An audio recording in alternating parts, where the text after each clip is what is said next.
У южных берегов Австралии расположен уникальный остров Тасмания. А в бескрайних подводных зарослях у побережья водятся рыбы, поражающие воображение.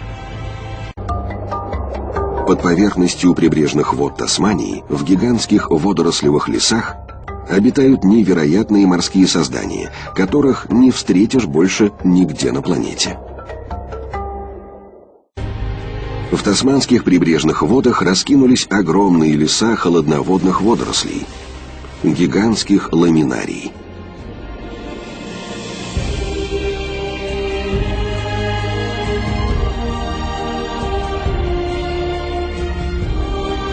Слоевища ламинарии достигают 60 метров в длину.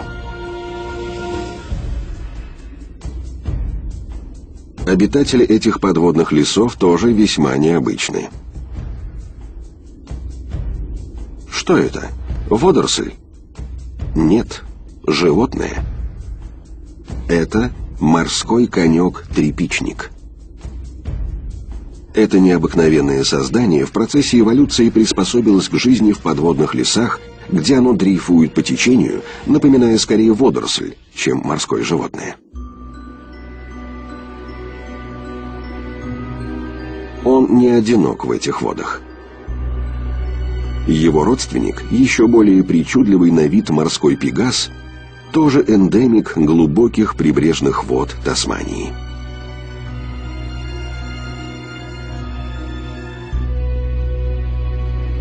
Удивительные существа повсюду. Куда ни посмотри.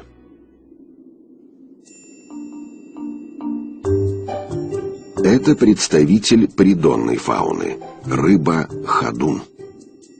Она держится у самого дна и передвигается по нему на плавниках. Хвост придает этой ядовитой рыбе ускорение.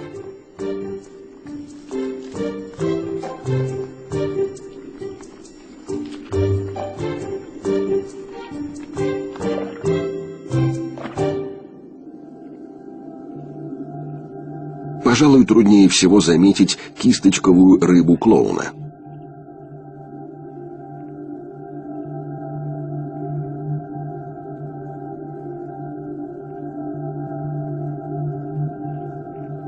Она обманывает свою добычу не только безупречным камуфляжем, но и фальшивой приманкой на конце своей природной удочки.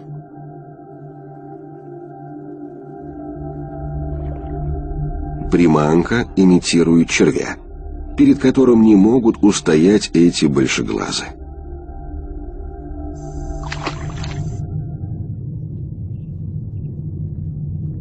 Удильщик поджидает новую доверчивую жертву.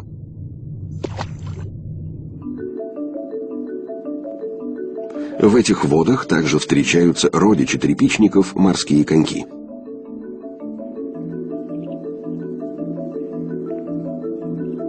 В мире насчитывается около 40 видов морских коньков. У берегов Австралии и Тасмании водится один из самых крупных – пузатый морской конек.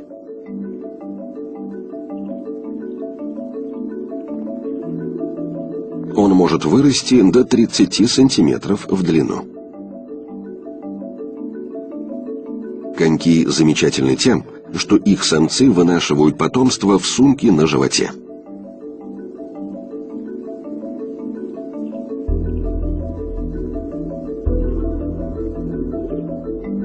Морской конек питается мелкими креветками, всасывая их своим удлиненным рыльцем.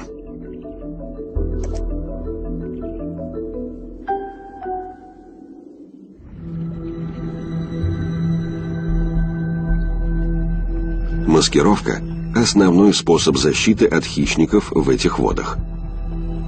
Но этот хищник и сам знает толк в маскировке. Пятнистый вобегонг.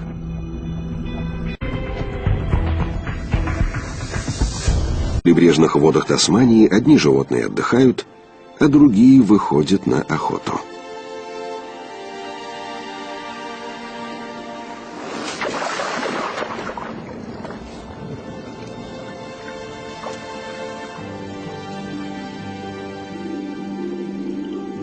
Морской конек спит.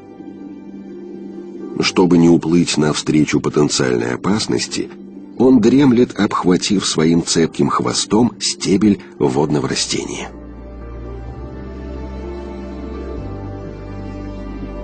Ядовитый иглобрюх еще бодрствует и кормится планктоном. Тем временем рядом рыщет хвостокол.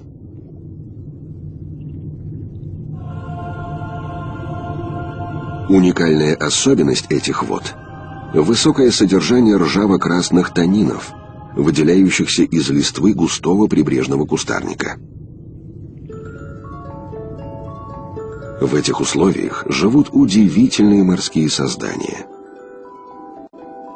Эти кораллы скорее животные, чем растения. Танины блокируют солнечный свет, и растениям здесь не выжить. Еще глубже обитают морские перья, состоящие из тысяч крошечных живых организмов. Здесь им не страшны почти никакие хищники, кроме случайных рыб и придонных беспозвоночных, таких как морские звезды.